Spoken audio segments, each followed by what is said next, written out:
Marcus, I'm going to start with you first since we've been here for a minute. What are your NBA award predictions going into this 25-26 season?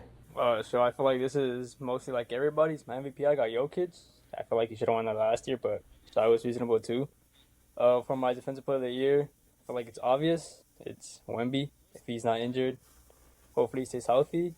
Most improved player, it's kind of hard to select for that, but I have Brandon Miller just because, he's on the Hornets. They're ass, and I expect him to do some heavily or to carry them offensively. For my rookie of the year, pretty obvious.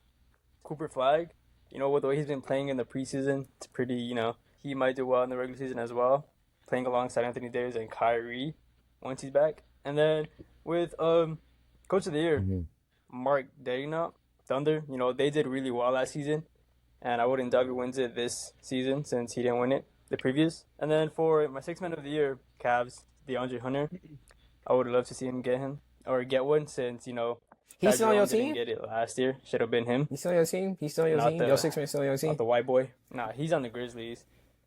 I'm Payne Pritchard, you so cold, He should have bro. gone to the Cavs, but that You white so boy wanted. cold, Payne Pritchard. Wow. No, trust me. Well, because he's a starter. Yeah, that's what I was going You're to not winning it again this year. 20 point per game lead, 26-6. Daniel, what are your picks?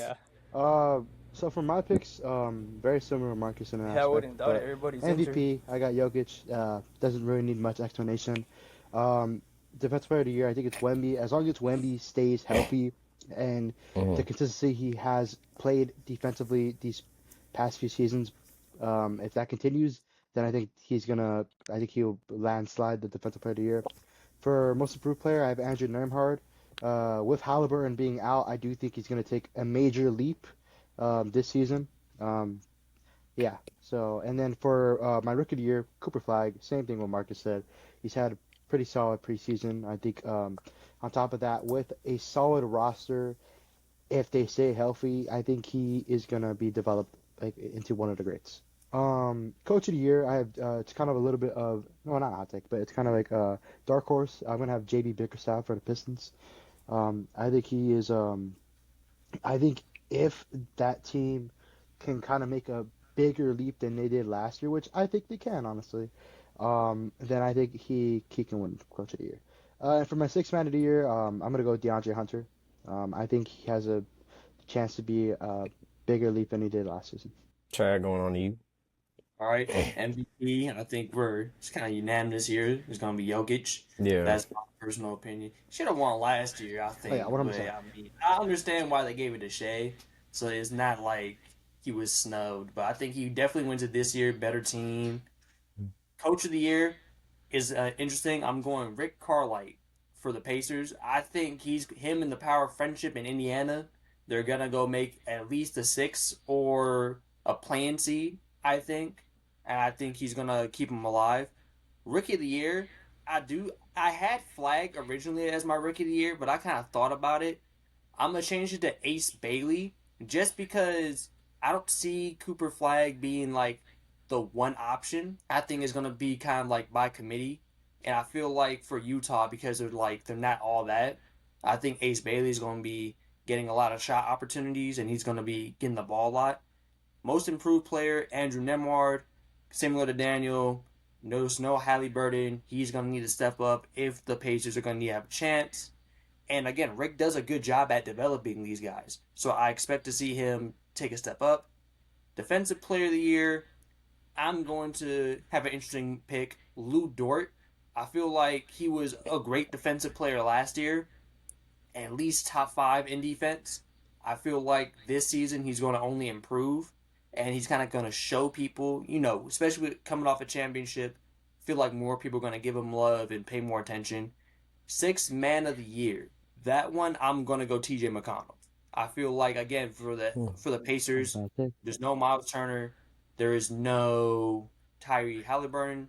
I feel like for Nembhard and for TJ, I feel like it's going to be the opportunity to really show the league that they're legit. We're going back to your Cooper Flag. I do agree to the sense where Cooper Flag he might not get a bigger role, but I feel like it's just it all goes out if that team is healthy. If that team isn't healthy and he has an opportunity to step up, then I think it's a landslide. But If it's like, okay, that team is healthy, they're a top 4 team in the league, um, then I think then it's gonna be a lot closer. Yeah, no. I mean, I still kind of like him for Rookie of the Year too. Mm-hmm. Like, I love Flag. It's just I don't know. I really don't think that he's going to be getting like as big as a role as like Bailey is, because Bailey is like the Jazz team is just incredibly mid compared to that Mavericks team. And I also like this season. I just have the gut feeling that they're going to be a little bit more healthier than years prior.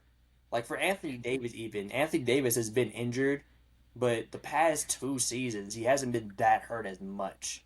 So I feel like if Anthony Davis stays healthy, he keeps it up, and that Mavs team doesn't go through the hospital of doom again, I feel like there'll be like a top 5 seed in the West.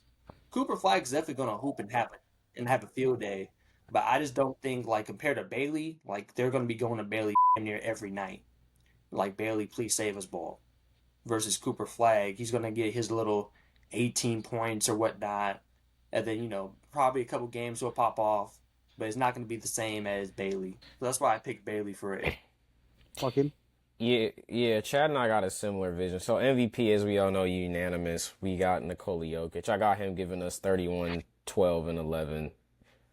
I just think that this team that has Cam Johnson, that has Tim Hardaway, you even got the younger guys. You still got Payne Watson. You still got Christian Brown. You got what's his face, Julian Strother. You got Julian Strother. Yeah, you got Strother. Murray, Gordon, Watson. He got so many more weapons now. It's like, yo, he's going to have a field day over there in Denver. I actually do think, staying on the Nuggets for a second, I'm going a little bit out of order. My coach of the year, staying on the Nuggets, I think is going to be David Adelman. I think it was really impressive what he did stepping in. Only 9 games left in the regular season when Mike Malone was let go from that Nuggets team. To have them go 7 games with the Oklahoma City Thunder, the team that went on to win the championship. And you could argue that if MPJ and Aaron Gordon were healthy, that game 7 does go a little different. I still think the Thunder winning, but I don't think it's like a 40 ball for the Thunder at home if those guys are healthy. And even still, you could argue that a very undermanned Nuggets team, because outside of that starting 5, it was like, okay, we go into Strother for, a third quarter eruption game 6. We go into Christian Brown to maybe give us 19. We're going to Russ to step up, but they didn't have a consistent bench. It was more like guys sporadically stepping up game to game, and that's just not sustainable against a team like OKC. Depoy, most of us kind of had the same vision outside of Chad. Wemby, I think Lou Dort, he's definitely going to showcase himself. He, not a direct comparison, but he might be kind of this generation's Drew Holiday. I don't think he's as good of a defensive mastermind as Drew Holiday. I mean, Drew Holiday is Drew Holiday. I also just think Lou Dort is a 6'4" guy with a LeBron body, so he has the luxury of playing like a defensive end on the defensive side of the ball, but he's still a good defender, and I think he's going to be a guy that consistently is going to be a hell matchup to go against.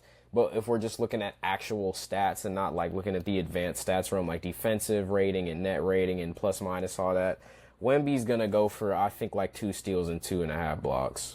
When you have a player that's doing that on the night-to-night basis extremely easy, on top of probably giving you like 27 and 12, it's going to be extremely hard to deny him Depoy, especially if the Spurs, if Wemby's healthy, are like a top 7, top 6 seed. That's going to be really hard to contend with. My most improved player, I'm kind of torn between 2 guys, but I'm going to say Jalen Johnson is my pick for most improved player. I think he's a guy that even last season was somebody from the Hawks, took a huge leap, 18 points per game. I think he's like an 18 and 10 guy now. I think yes, it's kind of a catch-22 because on one end you have the Hawks getting more pieces, Kennard, Porzingis, things of that nature, Nickeil Alexander-Walker as well. But I think Jalen Johnson, with John Collins out, he's going to be like that main guy that Trey's going to go to now. But I would say my dark horse pick would probably be Shaedon Sharpe. Since Portland, outside of Scoot Henderson, Dame is injured, I think one of those 2 guys is definitely just going to take that leap to the next level in terms of a player. Rookie of the year, me and Chad got the same vision. I think Ace Bailey. I think that Utah is extremely vacant. I think they honestly have a solid 6. Like, if we look on paper, they've got Ace, they've got Clayton Jr., they've got Sensabaugh, they've got Collier, they've got Kessler for however long they have him, and they got Markkanen. That's not a bad 6, but you're in the Western Conference. And you lost Johnny Juzang. That was my championship piece right there. You lost Johnny Juzang. UCLA legend. Yeah, Juzang just got traded somewhere. It's somewhere in the East. He got waived, I think. No, but he's on another team now. Hold on, let me look that up. Just because I don't want to. Johnny Juzang. That's a name I've heard. He on the Sixers now, right? No, Johnny on the Timberwolves. My fault. Juzang on the Timberwolves, I think. Are you on the Timberwolves? Yeah, he on the Timberwolves.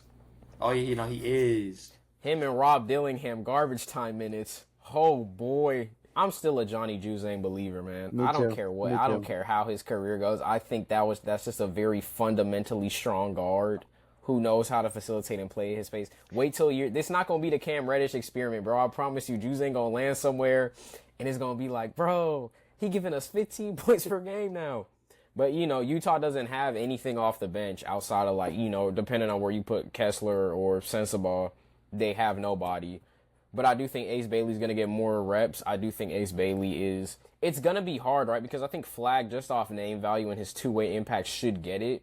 But I don't really think the Rookie of the Year, they're looking at, are you a two-way player or are you just a guy who can get it? Because last year's Rookie of the Year, that was Stephon Castle. But if we look at a guy like an Alex Sarr, you could argue Sarr's a better two-way player than Castle. But Castle simply just had a better offensive season. Alex Sarr, he didn't find offense till February, right? That October to January, that was a rough period for him. Then he found it, but still, I think Rookie of the Year, it's more contingent upon just offensive impact. And I think Ace Bailey, we're going to see multiple 30-point games. I think we're going to see a 40 ball from Ace Bailey this year. I think relatively early, in fact. I do say one guy I do want to mention that I wanted to put, but I just think the Pelicans have too much depth. I do want to shout out Jeremiah Fears as well for that possible Rookie of the Year.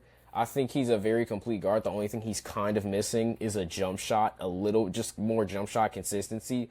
It really depends how ingratiated he is in the backcourt with Jordan Poole. It depends. It really depends how they play that. I think that if Jeremiah Fears was anywhere else other than the Pelicans and they didn't get pulled, my pick would be Jeremiah Fears outside of Flag or Bailey. But I just think Ace Bailey, I think he's going to give us 22, 7, and 4. That might be a hot take, but I just really think, like Chad said, I really do think it's going to be Ace Bailey save. I think it's going to be Ace Bailey save this ball. Hot take. That's crazy. Yeah, the way for the Utah because solid 6, like he said, but again, they don't have anybody else. They're going to be competitive, but it's going to be the fourth quarter. They're going to be down about 5, 8 points maybe, sometimes 12, and they're just going to be going Bailey. And about 15. That's just going to be it. Yeah, and I also think what I was watching from Bailey's preseason highlights, he has a lot of really good off-ball movement. Even the biggest draft critique was he can't score in the NBA off through dribbles. Really and I'm watching these highlights he's kind of doing it.